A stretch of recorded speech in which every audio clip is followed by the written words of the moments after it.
الصبح بدا من طلعته. ہم مدینے کی گلی میں پھر دوبارہ چلتے ہیں. حضرت عمر رضی اللہ تعالیٰ عنہ کا دربار لگا ہے. ایک شخص کو پکڑ کر لوگ لے آتے ہیں کہ اس شخص نے ہمارے باپ کو قتل کر دیا. حضرت عمر رضی اللہ تعالیٰ عنہ نے پوچھا کیا ماجرا ہے بھائی؟ اس نے کہا جی واقعی میں ان کے باپ کا قاتل ہوں، لیکن میں نے قصداً قتل نہیں کیا. ہوا یہ کہ میں ایک مسافر ہوں، جا رہا تھا، راستے کے اندر سبز چراگاہ تھی، میرا اونٹ بھوکا تھا، اس چراگاہ میں داخل ہو گیا. اس کے بوڑھے باپ نے پتھر اٹھایا اور میرے اونٹ کو مارا، اس کی آنکھ نکل گئی. مجھے بڑا غصہ آیا، میں نے وہی پتھر اٹھا کر اس کے باپ کو دے مارا، لیکن وہ ایسے ٹکانے پہ لگا کہ اس کا باپ فوراً فوت ہو گیا. میرا قصد اور ارادہ نہیں تھا، لیکن بہرحال میں اس بات کا اقراری ہوں کہ میں نے اس کے باپ کو قتل کر دیا ہے. آپ جو حکم سنائیں میں اس کو قبول کروں گا، لیکن میں ایک مہلت مانگتا ہوں کہ میرے دوست، میرے بھائی کی کوئی رقم میرے ذمے ہے، میرے پاس اس نے امانت رکھی ہوئی ہے اور وہ مجھے پتا ہے کہ میں نے کہاں چھپا کے رکھی ہوئی.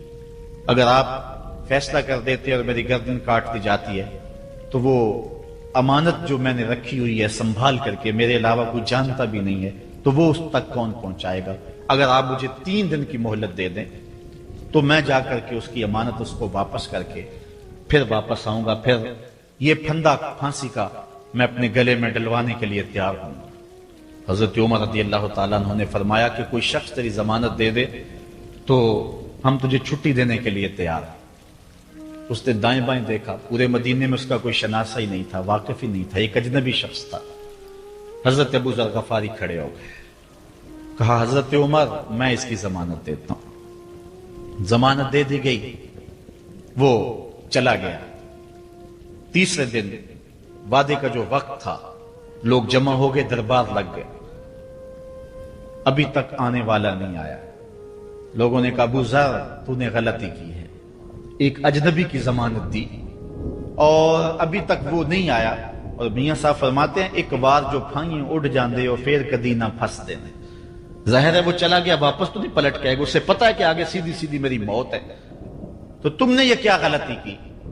خیر آپ نے فرمایا کہ اگر وہ نہ آیا تو یہ پھانسی کا پھندا میرے گلے میں ڈال لینا، لیکن بہرحال میں نے اس کی ضمانت دی. کچھ عرصہ بیتا کہ دور سے گرد و غبار اڑتا ہوا دکھائی دیا. جب صورت واضح ہوئی تو وہی شخص تھا. حضرت عمر فاروق رضی اللہ تعالیٰ عنہ کے دربار میں کھڑا ہو کہنے لگا حضرت کسی وجہ سے تاخیر سے پہنچا ہوں، معذرت چاہتا ہوں، اب جو حکم ہے پورا کیجیے. حضرت عمر رضی اللہ تعالیٰ عنہ اس کے پھانسی کے احکامات جاری کر چکے تھے.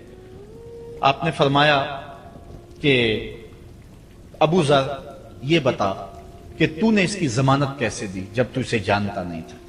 تو سن حضرت ابو ذر غفاری نے کیا کہا. کہا ایک اجنبی میرے محمد کے مدینے میں پناہ مانگ رہا تھا اور اس نے چاروں سمت دیکھا اور کوئی شخص نہیں تھا جو اس کو امان دیتا اور اس کی ضمانت دیتا، تو میں نے اس لیے ضمانت دے دی کہ نہ بھی آیا تو اپنی جان چلی جائے گی. کل کو یہ تو نہیں کہے گا کہ محمد کے مدینے میں کسی نے ضمانت مانگی تھی، پورے شہر میں کوئی ضمانت دینے والا نہیں تھا.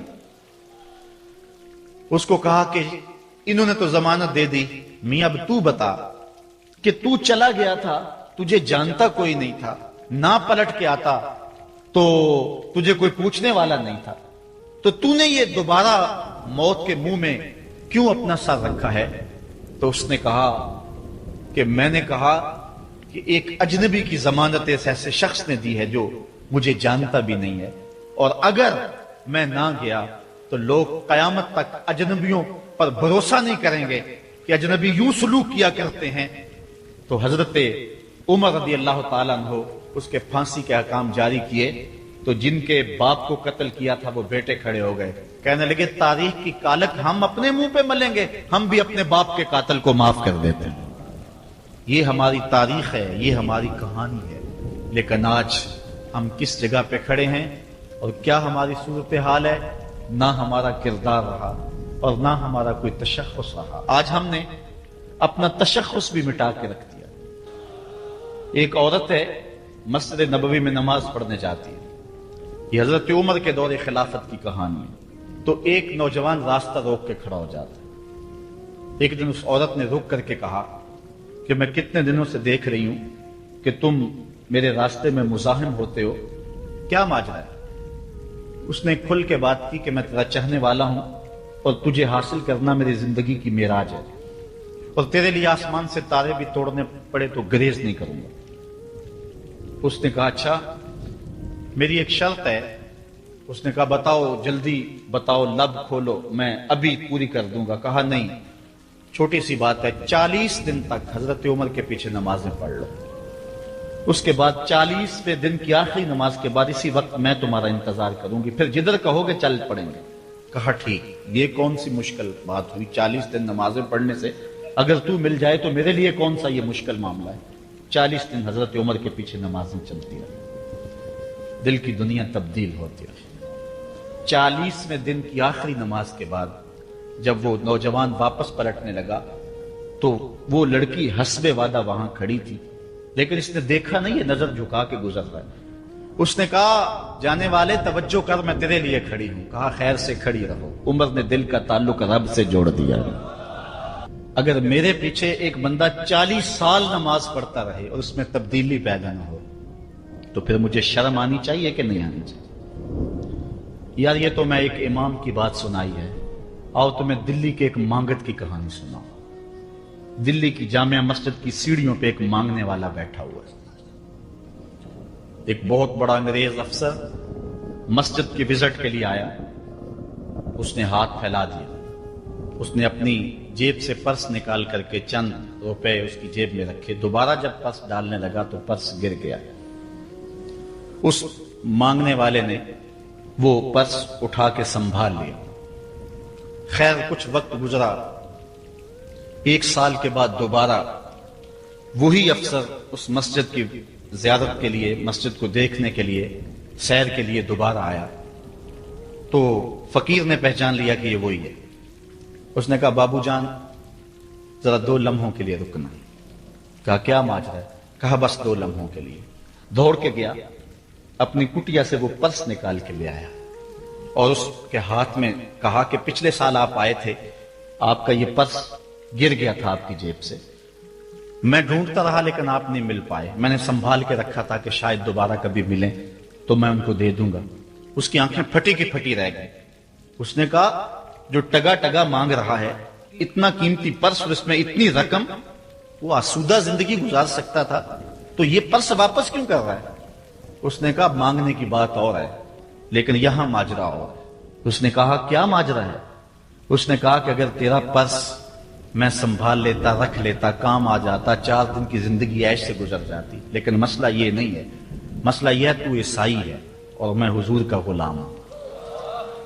کل قیامت کے دن اگر تیرے نبی حضرت عیسیٰ نے میرے نبی کے سامنے شکایت لگا دی کہ آپ کے امتی نے میرے امتی کا پرس چرایا تھا تو پھر میرے نبی کو تیرے نبی کے سامنے شرمندگی اٹھانی پڑے گی۔ تو میں مانگت ضرور ہوں، بے غیرت نہیں ہوں کہ اپنے نبی کو تیرے نبی کے سامنے شرمندہ کروں۔ یہ تو مانگتوں کی کہانی ہے، آج تو بادشاہ لوٹ رہے ہیں، آج تو پیٹ بھاری نہیں رہے ہیں اور ہم کہتے ہیں ٹکڑے ٹکڑے کر دیں گے، یہ زبانی دعوے ہیں، جمع خرچ ہیں۔ ایسا نہیں ہوگا، آؤ اپنے اندر تبدیلی پیدا کریں۔ ہم اپنی ماضی کی تاریخ پڑھتے ہیں تو حیرت زدہ ہو جاتے ہیں، لوگوں میں کتنی اخلاقی بلندی تھی، آج ہمارے اخلاق لٹ گئے ہیں، آج ہمارا کردار نہیں رہا، اپنے طرز زندگی بھی بدل دی، نہ ہماری باطن کی وہ روشنی رہی، نہ ظاہری وہ صورتیں رہی کہ ہم پہچانے جائیں کہ حضور کے غلام ہیں، بلکہ آج بھانت بھانت کی بولیاں بول رہے ہیں۔ اقبال نے کیا کہا تھا؟ اپنی ملت پر قیاس اقوام مغرب سے نہ کر، خاص ہے ترکیب میں تجھے قوم رسول ہاشمی۔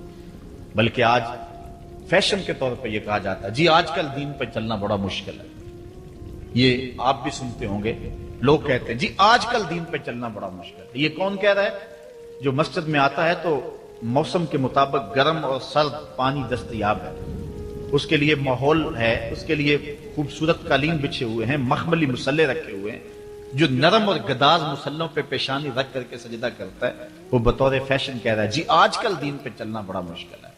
میں اس کے جواب میں کہا کرتا ہوں میاں تیرے لیے مشکل ہے یا کربلا والے حسین کے لیے مشکل تھا؟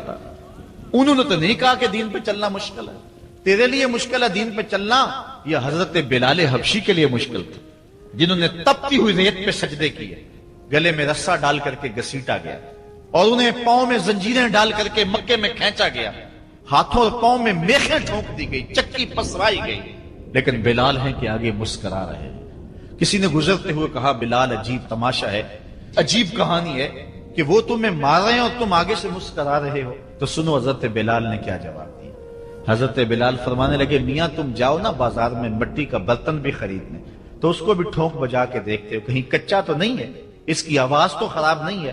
کہا تم تو مٹی کا پیالہ بھی خریدو تو ٹھونک بجا کے دیکھتے ہو کہیں کچا تو نہیں ہے، میرا مالک مجھے خرید رہا ہے، دیکھ رہا ہے بلال کہیں کچا تو نہیں ہے۔ میں کہتا ہوں مالک کھال ادڑ بھی جائے گی، حق حق کی آوازیں ختم نہیں ہوں گی۔ زخم پہ زخم کھا کے جی خون جگر کے گھونٹ پی، آہ نہ کر لبوں کو سی، یہ عشق ہے دل لگی نہیں۔ تو یہ ایک دین گریزی ہے، یہ عمل گریزی ہے۔ جی آج کل بڑا مشکل ہے، پہلی بات ہے مشکل ہو بھی تو ہمارے پاس کوئی دوسرا آپشن موجود نہیں ہے۔ ہم ان لوگوں کی کہانیاں بھول سکتے ہیں کہ جنہوں نے اس دین کے راستے کے اندر دکھ بھی سہے، ان کو ٹکڑے بھی کر دیا گیا، ان کو 2 اونٹوں کی پچھلی ٹانگوں سے باندھ کر کے 2 ٹکڑوں میں بانٹ بھی دیا گیا، لوہے کی کنگھیوں سے بدن چھیدے بھی گئے، ہڈیاں توڑی بھی گئیں، آگ میں ڈالا بھی گیا، جلتے اور کھولتے تیل میں پھینکا گیا، لیکن انہوں نے رب کا نام نہیں چھوڑا، رسول کا نعرہ نہیں چھوڑا۔ اور آج ہم کہتے ہیں جی بڑا مشکل ہے آج کل دین پہ چلنا، اور یہ مولویوں نے مشکل بنائی ہوئی ہے، یار دین اتنا بھی مشکل نہیں ہے، یہ کوئی بات نہیں ہے۔ ہم سر سے لے کر پاؤں تک اسلام میں داخل ہوں، یہ ہمارے رب کا ہم سے یہ تقاضا ہے، یا ایھا الذین آمنوا ادخلوا فی السلم کافہ، اے ایمان والو دین میں پورے داخل ہو جاؤ، پورے داخل ہو جاؤ۔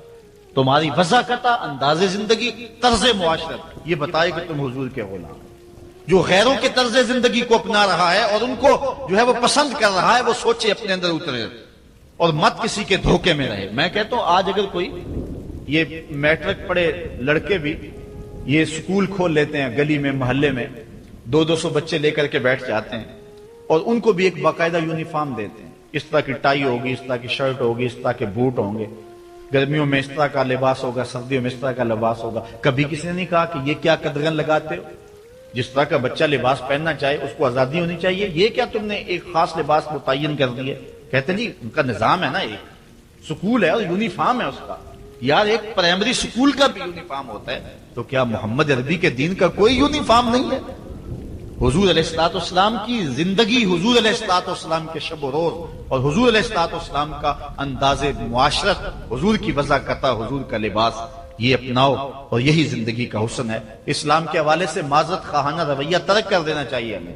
اور آج ہمارے جو ہے وہ محراب و منبر کے جو وارثین ہیں انہوں نے بھی مسالت کر لی ہوئی ہے، جو کوئی بات نہیں ہے۔ اسلام صرف زبان سے اسلام کہہ دینے کا نام نہیں ہے، چمی گوہم مسلمانم بلرزم کہ دانم مشکلات لا الہ۔ جب میں کہتا ہوں میں مسلمان ہوں تو کانپ جاتا ہوں، اس لیے کہ لا الہ الا اللہ کے تقاضوں کو سمجھتا ہوں۔ جب بیعت عقبہ ثانیہ ہوئی ہے تو حضرت اسد بن زرارہ کھڑے ہو گئے، جب صحابہ حضور سے بیعت کرنے لگے اور 70 تعداد تھی ان کی، تو حضرت اسد بن زرارہ خزرجی کھڑے ہو گئے اور ان کو کہا کہ اے انصار، ان سے بیعت کرنے سے قبل سوچ لو، یوں ہی بے توجہی میں ہاتھ نہ بڑھا دینا، بے خبری میں یوں ہی ایسے ہی ہاتھ نہ بڑھا دینا، پہلے سوچ لو۔ بیعت کرنے کا مقصد یہ ہے تمہیں جو ہے وہ وقت کے جبر کے ساتھ پورے عرب کے ساتھ ٹکر لینا ہوگی، جو بھی کفر کے نظام کا حصہ ہے تم اس کے ساتھ ٹکراؤ کرنا ہوگا، اور حتیٰ کہ تمہاری کھال بھی ادھیڑ دی جائے گی، سخت تلواروں سے تمہارے کلیجے چبائے جائیں گے، اگر تم اس کے لیے تیار ہو تو پھر آؤ بیعت کرو۔ یہ نہیں ہے کہ بس تم کہہ لو کہ ہم مسلمان اور بس کافی ہے، نہیں، چمی گوئے مسلمانم بلرزم کہ دانم مشکلات لا الہ۔ آج ہمیں اس سمت بھی آنے کی ضرورت ہے، اس انداز سے دیکھنے کی ضرورت ہے کہ ہم سر سے لے کر پاؤں تک اسلام کے سانچے میں آئے۔ ہمارے اصلاح کے حوالے سے ایک اہم پوائنٹ جس پر میں آپ کی توجہ دلانا چاہتا ہوں وہ یہ ہے کہ فرائض و واجبات کو ترجیحی بنیادوں پہ رکھیں۔ آج بطور مسلم ہمارا جو رویہ ہو چکا ہے، ہم مستحبات اور مباحات کے پیچھے پڑے ہوئے ہیں، اور اس کے مقابلے میں جو سنن، فرائض اور واجبات ہیں ان کی پرواہ چھوڑ چکے ہوئے ہیں۔ دین میں کتنے امور ہیں جو صرف مباح کی حد تک ہے، کر لو تو ٹھیک، نہ کرو تو پھر بھی ٹھیک، اور کتنے امور ایسے ہیں کہ جو صرف استحباب کے زمرے میں آتے ہیں، لیکن ہم کتنی چیزوں کو اس انداز سے گلے لگائے ہوئے ہیں کہ جس طرح فرض ہو، اور اسلام کے اہم فرائض اور اسلام کی اہم واجبات ان کو ہم ترک کیے ہوئے. ساری رات ہم محفل میں جاگ لیں گے, فجر کی نماز نہیں پڑھیں گے تو کیا فائدہ ہوگا. ہم حضور علیہ الصلوۃ والسلام کے میلاد پہ جھنڈیاں بھی لگا لیں گے, سب کچھ کر لیں گے, لیکن حضور علیہ الصلوۃ والسلام کی سنت سیرت کو ترک کر دیں گے. تو بتاؤ کہ اس سے کیا حضور کی رضا میں حاصل ہو جائے گی؟ ہاں, اگر فرائض کی ادائیگی کے بعد ان کاموں کو کرو تو یہ تمہارے لیے بہتری کا سامان ہے. آؤ اس پر ایک دو روایات آپ کے سامنے رکھوں. ایک طرف حضور علیہ الصلوۃ والسلام سے محض محبت کا دعویٰ ہے, اور ایک حضور علیہ الصلوۃ والسلام کے دیے ہوئے دین کو اور حضور علیہ الصلوۃ والسلام کے پیغام کو اپنانا ہے. بلکہ ایک طرف اپنی طرف سے اظہار محبت اور وہ سچا ہی ہو, اور دوسری طرف حضور کا حکم ہو تو حکم ترجیح پا جائے گا. حضرت عبداللہ ابن رواحہ رضی اللہ تعالی عنہ, یہ حضور علیہ الصلوۃ والسلام کے درباری شاعر ہیں. ویسے تو 34 سے 35 لوگ حضور علیہ الصلوۃ والسلام کی باقاعدہ نعت خوانی کرتے تھے. ویسے تو ہر صحابہ حضور کا نعت خواں تھا, لیکن یہ باقاعدہ حضور کی ثنا کیا کرتے تھے. لیکن 3 اصحاب جو ہیں یہ خاص طور پہ حضور علیہ الصلوۃ والسلام کے درباری نعت خواں کہلاتے ہیں. حضرت کعب بن زہیر, حضرت حسان بن ثابت اور حضرت عبداللہ ابن رواحہ رضی اللہ تعالی عنہ. حضرت عبداللہ ابن رواحہ کو حضور نے حکم دیا کہ صبح فجر کی نماز کے بعد ہی تم لوگوں کو لے کر کے فلاں جنگ کے لیے نکل جانا. اب یہ بات سمجھ میں یہاں آ رہی ہے کہ حضور علیہ الصلوۃ والسلام کے نعت خواں صرف نعت خواں ہی نہیں تھے, وہ مجاہد بھی تھے. وہ تلوار بھی اٹھاتے تھے, وہ جنگیں بھی کیا کرتے تھے. اور حضرت عبداللہ ابن رواحہ جن کا یہ میں تذکرہ کر رہا ہوں, یہ جنگ موتا کے اندر ان کی شہادت ہوئی ہے. یعنی یہ نہیں ہے کہ صرف زبانی دعویٰ اور جو ہے وہ عمل نہیں ہے. حضور علیہ الصلوۃ والسلام کی حرمت پہ حملہ ہو اور میدان کے اندر کوئی شخص نہ آئے اور اسٹیج کے اوپر جتنے مرضی دعوے کرتا رہے, اس کے دعوے قبول نہیں ہوں گے. تو اب حضرت عبداللہ ابن رواحہ رضی اللہ تعالیٰ عنہ کا عمل دیکھیے, نعت خواں بھی ہیں اور مجاہد بھی ہیں دین. حضور نے فرمایا عبداللہ ابن رواحہ ان لوگوں کو لے کر صبح چلے جانا. حضرت عبداللہ ابن رواحہ کے پاس تیز رفتار گھوڑا تھا. آپ نے سب لوگوں کو صبح رخصت کر دیا, لیکن خود رک گئے اس لیے کہ دن تھا جمعے کا. سوچا کہ دوبارہ پتہ نہیں حضور سے ملاقات ہو نہ ہو, جنگ پہ جا رہے ہیں, حالات کیا ہوں, اس لیے میں بعد میں تیز رفتار گھوڑے سے ان لوگوں کے ساتھ مل جاؤں گا, رک جاتا ہوں تھوڑی دیر, حضور کے پیچھے جمعہ المبارک کی نماز ادا کر لیتا ہوں, یہ اعزاز بھی مل جائے اور وہ حکم تھا وہ بھی پورا ہو جائے. تو حضرت عبداللہ ابن رواحہ رضی اللہ تعالی عنہ نے نماز جمعہ ادا کی. حضور علیہ الصلوۃ والسلام نے فرمایا, اے عبداللہ بن رواحہ, میں نے تو تمہیں حکم دیا تھا کہ صبح تم چلے جانا, لیکن تم یہاں موجود ہو. عرض کی حضور, میں نے یہ عزم کیا ہے کہ میں ان کے ساتھ شامل ہو جاؤں گا, لیکن رکا اس لیے ہوں تاکہ آپ کے ساتھ جمعہ المبارک پڑھنے کی سعادت حاصل کر لوں. اب یہ سعادت چھوٹی نہیں تھی. حضور علیہ الصلوۃ والسلام کی اقتداء میں نماز, اور وہ بھی نماز جمعہ, کتنی بڑی سعادت ہے. لیکن حضور نے کیا فرمایا سنیے, اور اس مختصر سی بات سے بہت کچھ سمجھیے. حضور نے فرمایا, لو انفقت ما فی الارض جمیعا ما ادرکت فضل غدوتہم. اے ابن رواحہ, اگر تو ساتھ اس کے ضمن میں اگر جو ہے وہ محبت کے مظاہر بھی سامنے آ جائیں تو اس میں کوئی قباحت نہیں ہے. اور اس پر روایت حضرت عبداللہ بن قراد رضی اللہ تعالی عنہ سے, اور یہ صحیح بخاری میں موجود ہے, کہ آقا کریم علیہ السلام نے وضو فرمایا, اور وضو کا پانی زمین پر صحابہ گرنے نہیں دیتے, اپنے منہ پہ اور اپنے چہروں پہ مل لیتے ہیں. تو آقا کریم علیہ السلام نے فرمایا, ما یحملکم علی ھذا, صحابہ تمہیں اس بات پر کس شے نے ابھارا ہے, میرے وضو کے پانی کو جو تم زمین پر نہیں گرنے دیتے, تو اس کا سبب کیا ہے؟ تو حضرت عبد الرحمن بن قراد کہتے ہیں کہ صحابہ نے کہا, قالوا حب اللہ و رسولہ, اللہ اور اس کے رسول کے پیار نے ہمیں اس بات پہ ابھارا ہے. تو حضور علیہ الصلوۃ والسلام نے جو ارشاد فرمایا, اس عمل سے نفی نہیں کی, لیکن ساتھ حضور نے فرمایا, جو چاہتا ہے اللہ اور اس کا رسول اس سے پیار کرے, اور وہ اللہ اور اس کے رسول سے پیار کرے, اسے 3 چیزوں کا خیال رکھنا چاہیے. ایک, جب بھی بولے سچ بولے, اور جب بھی اس کے پاس کوئی امانت رکھے تو امانت کو ادا کرے, اور اپنے ہمسایوں کے ساتھ حسن سلوک کرے. یعنی اگر وہ اس مظاہرہ محبت میں شامل ہو گیا اور حضور کے وضو کا پانی اس کے ہاتھ سے مس ہو گیا اور اس نے برکت سے اپنے منہ کے ساتھ مل لیا ہے, تو اس کا یہ مطلب نہیں ہے کہ جو باقی اعمال ہے ان سے ان کو چھٹی مل گئی. یہ مفہوم ہے اس حدیث کا. اگر کوئی بندہ محفل میلاد منعقد کر لیتا ہے, دیگر امور مستحبات کے ادا کرتا ہے, تو اس کا یہ مطلب نہیں ہے کہ اب نماز نہ پڑھے اس کو کوئی پرواہ نہیں ہے، وہ بخشا گیا ہے، جس طرح کہ آج کل ہمارے ثنا خان جو ہے تاثر دیتے ہیں کہ جو محفل میلاد میں آ گیا وہ بخشا گیا۔ اللہ تعالیٰ چاہے اس کے لیے کوئی مشکل نہیں ہے، لیکن جو دین ہے اس دین کو ہلکا کرنے والی بات ہے۔ بلکہ آج کل تو ممبر و محراب پر جنت اور دوزخ کا مذاق اڑایا جا رہا ہے۔ ایک بندہ کہہ رہا ہے کہ ہوئے تو کیڑی جنت دا کرنا ہے تذکرہ۔ میں نے کہا میاں اسی جنت کا جس جنت کے لیے حضور لمبے لمبے ہاتھ اٹھا کے دعا مانگا کرتے تھے اور فرماتے جب اللہ سے مانگو تو جنت الفردوس مانگو۔ اور ایک بولا کہ مجھے دیکھ کر جہنم کو بھی آئے پسینہ۔ ہمارے استاد فرمایا کرتے تھے بیٹے تیرے منہ میں آج طوطی بولتا ہے جو مرضی کہہ لے، یہ تو کل قیامت کے دن پتا چلے گا کہ پسینہ کس کو آتا ہے، تجھے آتا ہے یا جہنم کو آتا ہے۔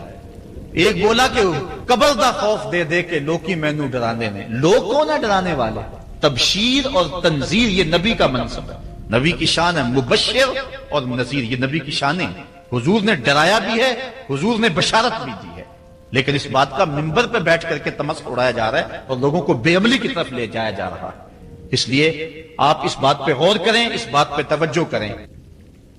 دولت، شہرت، عزت، آبرو کیا اس دنیا کی سب سے بڑی دولت ہے؟ جو مل جائے تو اس پر بہت زیادہ شکر کرنا چاہیے۔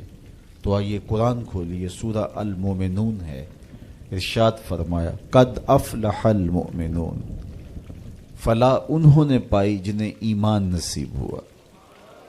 تو اس کائنات میں سب سے بڑی نعمت جو حضرت انسان کو دی گئی ہے وہ دولت ایمان ہے۔ قیامت کے دن سب سے بڑی نعمت جو مومنین کو دی جائے گی وہ دیدار الہی ہوگا۔ تو جو آخرت میں دیدار الہی سے محروم ہو گیا اور دنیا میں ایمان سے محروم ہو گیا وہ حقیقی محروم ہے۔ ایک شخص چرخ میں اڑتا ہے، ہواؤں میں جھومتا ہے، جھولتا ہے، ہر دولت اس کو میسر ہے، عزت شہرت اس کی باندھی ہے، وقار تکریم اسے حاصل ہے، دنیا جانتی ہے، زمانہ سلوٹ کرتا ہے، جو چاہتا ہے وہ ہو جاتا ہے، ہر عیش و عشرت میسر ہے، لیکن اس کے سینے میں ایمان کا چراغاں نہیں، کوڈی مول نہیں ہے اس کا۔ اور ایک شخص جھونپڑے میں رہتا ہے، کھانے کے لیے کبھی مل جاتا ہے کبھی نہیں بھی ملتا، دنیا اسے پہچانتی بھی نہیں ہے، وہ معروف شخص بھی نہیں ہے، لیکن اس کے سینے میں ایمان کا چراغ ہے، وہ خوش نصیب شخص ہے۔ میرے حضور کا ایک فرمان سنیے، حضور نے فرمایا میرے دوستوں میں سے قابل رشک دوست وہ ہے۔ حضور نے فرمایا میرے دوستوں میں سے، جس کو حضور دوست کہیں اس کی تو پھر قسمت پہ ناز کرنا چاہیے۔ کہا میرے دوستوں میں سے جو قابل رشک دوست ہے وہ ہے جس کا سامان دنیا تھوڑا ہے، نمازیں زیادہ ہیں۔ جب وہ چلتا ہے تو اس کی طرف اشارہ بھی نہیں ہوتا، یہ فلاں صاحب جا رہے ہیں، کوئی ایسا معروف شخص نہیں، کوئی بہت عہدہ ساتھ نہیں لگا ہوا کہ جب چلے تو لوگ کہیں یہ فلاں جا رہے ہیں۔ اللہ اکبر۔ پھر میرے حضور نے فرمایا کہ ثم نقد بیدہ، حضور نے ہاتھ سے چٹکی بجائی، ثم نقد بیدہ، ہاتھ سے چٹکی بجائی، اور پھر فرمایا اس کو موت بھی ایسے ہی آئی، اس کو موت بھی ایسے ہی آئی۔ پھر فرمایا قلت بواکی ہے، اس کو رونے والے بھی تھوڑے ہی تھے، اس کو رونے والے بھی زیادہ نہیں تھے۔ قلت تراثہ، اس کی وراثت بھی بہت لمبی نہیں نکلی۔ فرمایا میرے دوستوں میں قابل رشک دوست دیکھنا ہے تو یہ اس کا جنازہ جا رہا۔ تو ہماری سب سے بڑی دولت ایمان کی دولت ہے، نمازوں کی دولت ہے، شرافت کی دولت ہے۔ یہ دولتیں ہمیں جمع کرنی چاہیے۔ سویر سے لے کر شام تک دونوں ہاتھوں سے ہم امیر بننے کی دوڑ میں لگے ہوئے ہیں، کوشش کر رہے ہیں دولت جمع ہو جائے، دونوں ہاتھوں سے اکٹھی کر رہے ہیں، امیر بن جائیں، دولت مند بن جائیں۔ خیال ہے کہ اگر دولت بہت ساری ہوگی تو سکون ملے گا، جب مل جاتی ہے دولت تو پھر سکون نہیں ملتا، کہتے کچھ اور حاصل ہو تو سکون ملے گا، ساری زندگی اس دوڑ میں گزر جاتی۔ جس طرح دنیا کی دولت جمع کرنے کے لیے دوڑ لگاتے ہو، شرافتیں جمع کرنے کے لیے دوڑ لگاؤ، نجابتیں حاصل کرنے کے لیے دوڑ لگاؤ، سجدوں کی کثرت حاصل کرنے کے لیے دوڑ لگاؤ، صالح اعمال جمع کرنے کے لیے دوڑ لگاؤ، خوش نصیبی ہے، ہاں اپنے بچوں کے لیے کاروبار بھی کرو، رزق بھی کماؤ، دولت ضرورت کی تمہیں ہونی چاہیے تمہارے پاس، لیکن فرض کرو اگر نہیں بھی ہے تو اتنی بھی ٹینشن لینے کی ضرورت نہیں ہے، جو میسر ہے اس پہ راضی رہو۔ نہیں 4 کنال کا بنگلہ تو 1 کنال کا گھر جو ہے وہ بھی سکون دیتا ہے، کنال کا گھر بھی نہیں ہے تو 5 مرلے کا کٹیا بھی تو چھت تو اپنی ہے نا، سکون دیتا ہے۔ چلو ایسا بھی نہیں ہے تو 1.5-2 مرلے میں بھی رہتے ہو تو وہاں بھی تو قرار ہے۔ اور سنو حضور کا ایک فرمان، سیدنا علی المرتضیٰ سے مروی ہے، میرے حضور نے فرمایا جو اللہ کے دیے گئے تھوڑے رزق پہ راضی ہو گیا، اللہ قیامت کے دن اس کے تھوڑے عملوں پہ راضی ہو جائے گا کہ میرے بندے تو بندہ ہو کے راضی ہے، میں تو پھر رب ہوں۔ تو یہ کتنا اچھا سودا ہے، اس پہ راضی ہو جانا۔ دکھوں کو ختم یہی چیز کرتی ہے، بندہ رب پہ راضی ہونا سیکھ لے تو جہاں بندہ ہوگا وہیں خوش ہوگا، اور راضی ہونا نہیں سیکھے گا تو کھرب پتی بھی ہوگا، نفس کی کمینگی ختم نہیں ہوگی۔ تو پھر اس پہ راضی رہنے کا فن سیکھنا چاہیے، اور یہ فن ملتا کہاں سے ہے؟ یہ فقیروں کی چوکھٹ سے ملتا ہے، اللہ والوں کی صحبت سے ملتا ہے، ان کی اپنی زندگی توکل کا نمونہ ہوتی ہے، تو ان کے پاس بیٹھ کر کے بہت کچھ سیکھنے کو ملتا ہے کہ یہ بھی تو زندگی گزار رہے ہیں۔ حضور کی سیرت پڑھیں، آپ کو یہ سب کچھ ملے گا۔ اللہ نے اپنے محبوب کو اختیار دیا، محبوب اگر چاہو تو یہ بطحا مکہ سونے اور چاندی کا بنا دیں۔ تو حضور کیا کہتے ہیں؟ ایک دن کھانا دینا، ایک دن فاقہ دینا۔ جس دن کھانا ملے گا تیرا شکر کروں گا، جس دن فاقہ ملے گا صبر کروں گا۔ تو اللہ کے حضور عجز، اللہ کے حضور رضا، یہ بہت بڑی دولت ہے۔ اگر نصیب ہو گئی تو سمجھو زندگی سوکھی ہو گئی، ورنہ ساری زندگی دھوڑی ختم نہیں ہوتی ہے، بھاگم بھاگ لگی رہتی ہے، اور ہر وقت جو ہے وہ مشکل جان نہیں چھوڑتی۔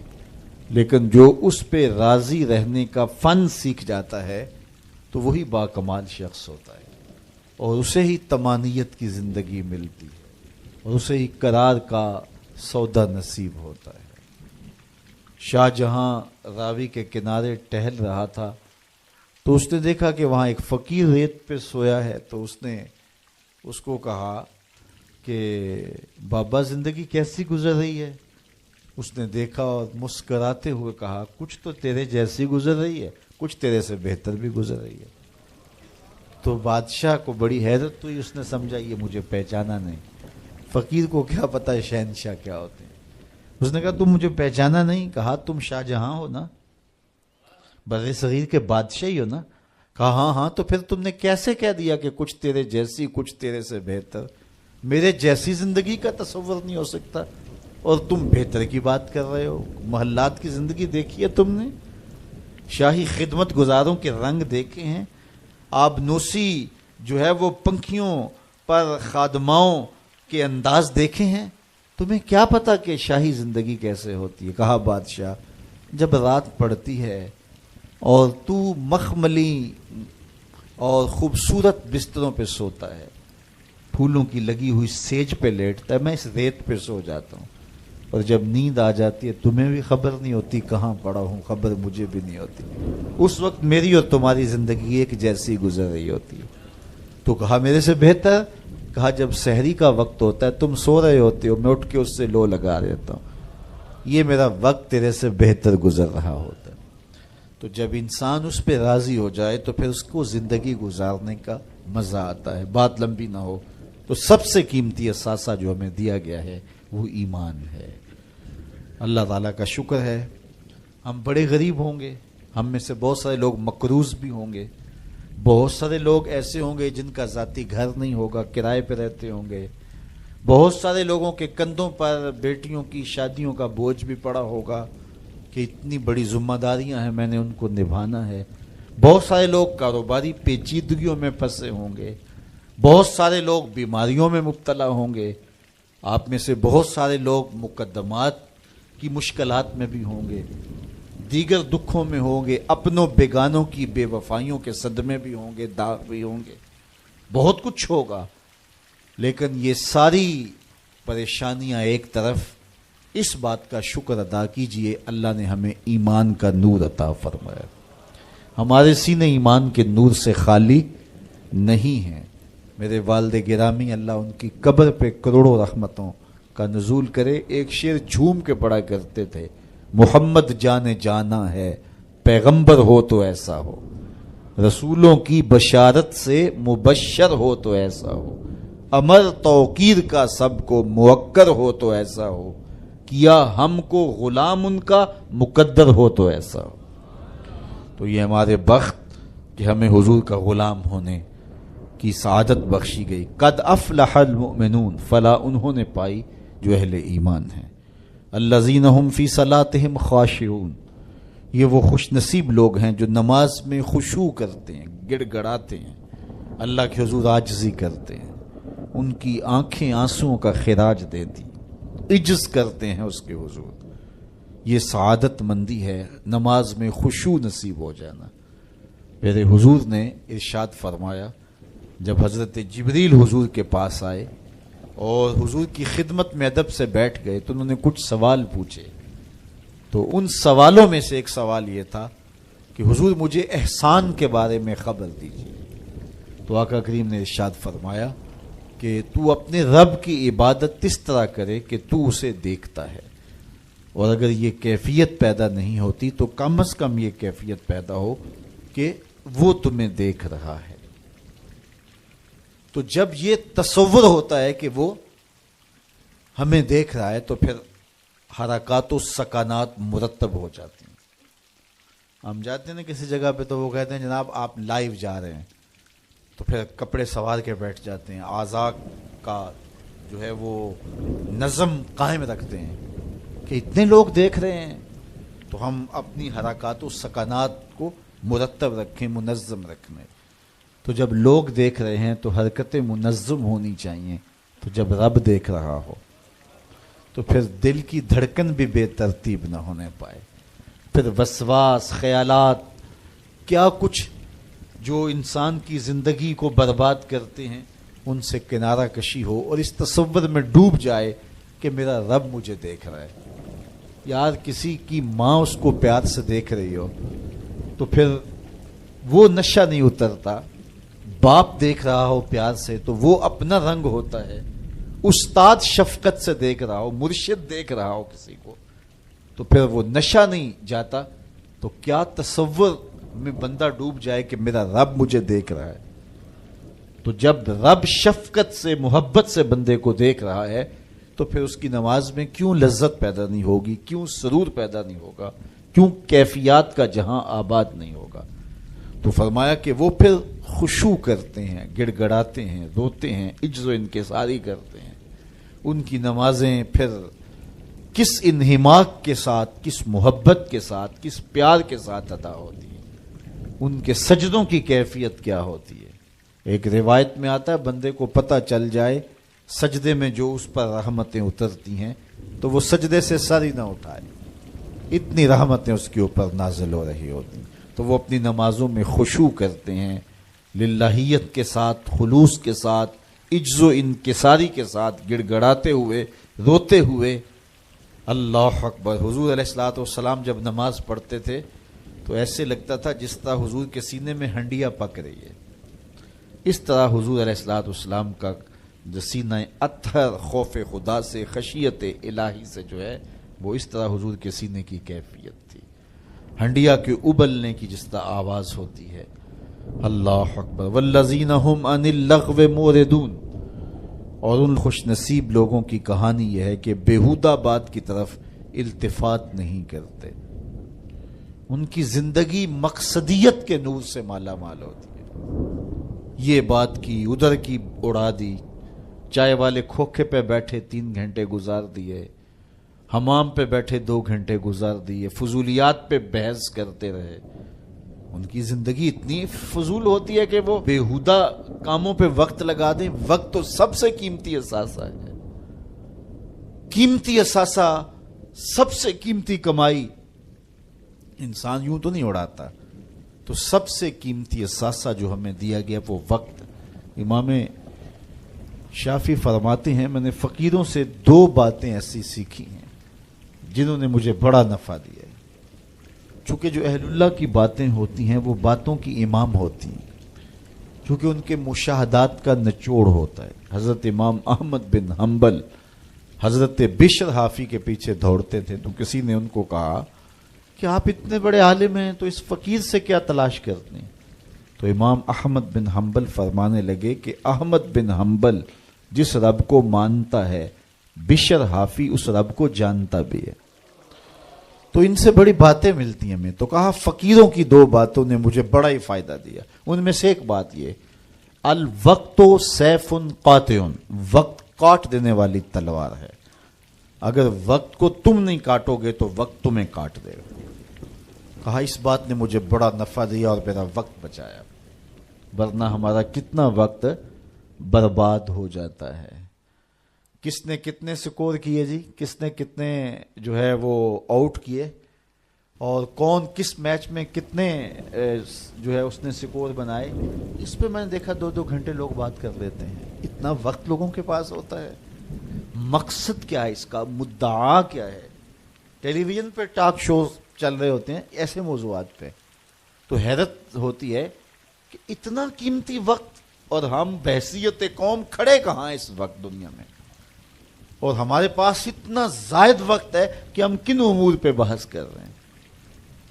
کوئی بندہ باہر سے آیا نا تو اس نے دیکھا کہ پھاٹک بند ہے اور لوگ سائیکل سر پہ اٹھا کے اور موٹر سائیکل بھی جو ہے وہ کسی طرح سے گھسیٹ کے جو ہے وہ ریلوے لائن عبور کر رہے ہیں. تو وہ بڑا متاثر ہوا کہ اتنی ذمہ دار قوم ہے کہ جو گاڑی کے آنے کا انتظار بھی نہیں کرتی اور ان کو اپنے مقصد پر جانے کے لیے، کام پر جانے کے لیے اس قدر ان کو جلدی ہے کہ یہ سائیکل بھی سڑک پہ اٹھا کے سڑک عبور کر رہے ہیں. تو خیر جب پھاٹک کھلا تو وہ گیا تو دیکھا آگے بندریا کا تماشا لگا تھا، 600 آدمی وہاں کھڑا تھا. اس نے کہا اچھا اس کی جلدی تھی سب کو. تو ہمارا تو کتنا وقت بندریا کے تماشے کو دیکھتے ہوئے گزر جاتا ہے، جب ہم بحثیت قوم دنیا میں کہاں کھڑے ہیں. تو ہمیں تو اپنے ایک ایک لمحے کی قدر کرنی چاہیے. کاروباری لوگوں کو بھی آگے بڑھنا چاہیے، علماء کو بھی اپنے وقت کی قدر کرنی چاہیے، عوام کو بھی کرنی چاہیے. ہمارے علماء کا بھی حال ایسے ہی ہے. ایسے موضوعات پہ گفتگو کرتے ہیں جو نہ قوم کی ضرورت ہوتی ہے اور نہ ان کی ضرورت ہوتی ہے، لیکن بس وقت ہے کہ ان کے پاس اتنا ہے کہ 3-3 گھنٹے ایسے موضوعات پہ بات کر جاتے ہیں کہ جس کی قوم کو کس طرح سے ضرورت بھی نہیں ہوتی ہے. تو ہم اپنے وقت کو ضائع کرتے ہیں جو سب سے قیمتی اثاثہ ہے ہمارے پاس. حضرت امام ابو بکر بن داسا کہتے ہیں میں امام ابو داود سے ملا، یہ جنہوں نے سنن ابی داؤد لکھی ہے. تو کہتے ہیں کہ وہ فرمانے لگے کہ مجھے اللہ کے رسول صلی اللہ علیہ وآلہ وسلم کی 6 لاکھ حدیثیں زبانی یاد ہیں. ان 6 لاکھ احادیث رسول کا میں نے خلاصہ تیار کیا تو میرے پاس رہ گئیں 4000 حدیثیں. پھر میں نے زہد، مناقب، فضائل، قصص اور پچھلی امتوں کے تذکروں پر مشتمل حدیثوں کو الگ کر دیا. جن احادیث سے صرف مسائل شرعیہ کا استنباط و استخراج کیا جا سکتا تھا میں نے ان کو الگ کیا تو میرے پاس رہ گئیں 800 حدیثیں. ان 800 احادیث سے ہی پورے دین کو سمجھا جا سکتا ہے. جس طرح کہ قرآن مجید کی آیات میں سے 500 آیات ایسی ہیں جن سے احکام شرعیہ ثابت ہوتے ہیں. باقی کچھ پچھلی امتوں کے تذکرے ہیں، کچھ تنذیر ہے، جہنم سے ڈرایا گیا ہے، تحذیر ہے، اور کچھ تبشیر ہے، جنت کا بتایا گیا ہے، اس کے نقشے بیان کیے گئے ہیں. پچھلی قوموں پر آنے والے عذاب، ان کے اسباب بیان کیے گئے ہیں. اور بہت ساری چیزیں بیان کی گئی، لیکن جن سے احکام ثابت ہوتے ہیں ان کی تعداد، ان آیات کی، آیات الاحکام جو ہیں ان کی تعداد 500 ہے۔ اسی طرح لاکھوں احادیث کا خلاصہ جو تیار کیا، تو جن احادیث سے احکام کا ثبوت ہوتا ہے اور مسائل شرعیہ کا استنباط و استخراج کیا جاتا ہے، ان کی تعداد ہے 800۔ تو حضرت امام ابو داؤد کہتے ہیں میں ان 800 احادیث کا ایک اور خلاصہ تیار کیا، تو میرے پاس رہ گئیں 4 حدیث سے، اور ان 4 حدیثوں کے بارے وہ فرماتے ہیں اساس الاسلام ہیں، اسلام کی جڑ ہیں، اسلام کی بنیاد ہیں۔ ان میں سے ایک حدیث یہ ہے، من حسن اسلام المرء ترکہ ما لا یعنی ہے، کسی شخص کے اسلام کا حسن یہ ہے کہ وہ ہر بے مقصد کام کو چھوڑ دیتا ہے، ترک کر دیتا ہے۔ اللہم صل علی سیدنا و مولانا محمد، اللہم صل علی سیدنا و مولانا محمد۔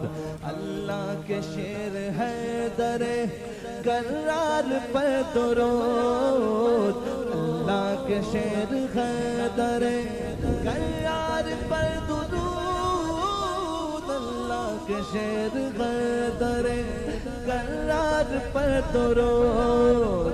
حضرت حسن حسین کے کردار پر درود، اللہم صل علی سیدنا و مولانا محمد وعلی سیدنا علی و سیدتنا فاطمہ و سیدتنا زینب و سیدنا حسن و سیدنا حسین وعلی آلہ و صحبہ و بارک وسلم۔ زینب کی بارگاہ میں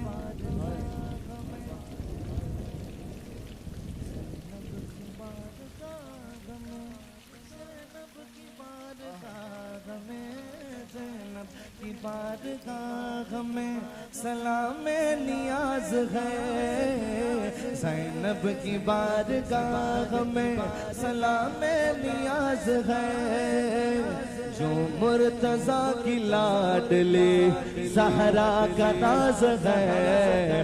اللہم صل علی سیدنا و مولانا محمد وعلی سیدنا علی و سیدتنا فاطمہ و سیدتنا زینب و سیدنا حسن و سیدنا حسین۔